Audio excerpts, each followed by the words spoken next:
اللہ رسول اور ملائکہ و مقربین خوش ہوں گے۔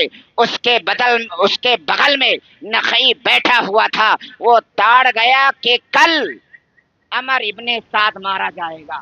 سب سے بڑا ظالم عمر ابن سعد ہے، وہ اپنے اللہ اکبر 10,000 لشکر کو لے کر کے نہر فراق کا احاطہ کیا ہوا تھا، نہر فراق پر پہرا لگایا تھا عمر ابن سعد نے، اور مختار سخوی نے کیا ایسے شخص کو میں قتل کروں گا جس کے قتل پر سارے لوگ خوش ہوں گے۔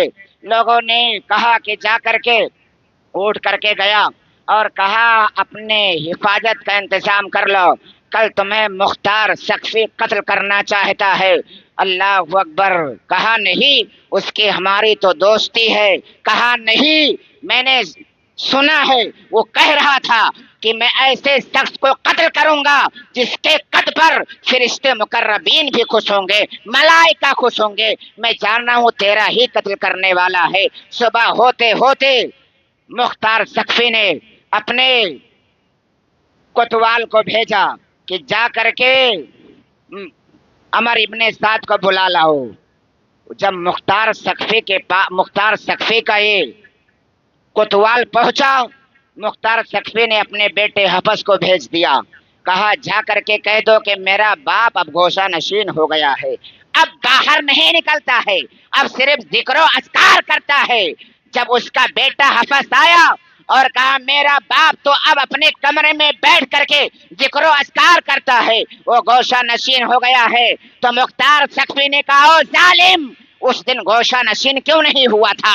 اس دن وہ کیوں نہیں گوشہ نشین ہو گیا تھا جب آل رسول کا خون بہایا جا رہا تھا؟ اس دن وہ ذکر و اذکار میں مبتلا کیوں نہیں ہوا تھا جب آل رسول کے اوپر تلواریں چلا رہا تھا؟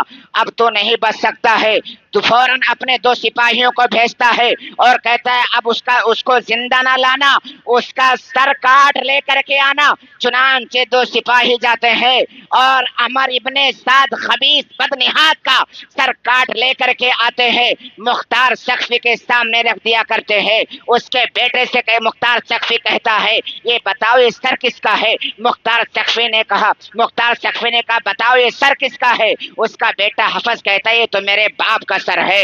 کہتا انا للہ و انا الیہ راجعون۔ کہا دیکھ جیسے ہی حضرت امام حسین کے سامنے اس ظالموں نے حضرت عباس لمبردار کو شہید کیا تھا، قاسم کو شہید کیا تھا، اور محمد کو شہید کیا تھا، ایسے ہی آج میں تیرے باپ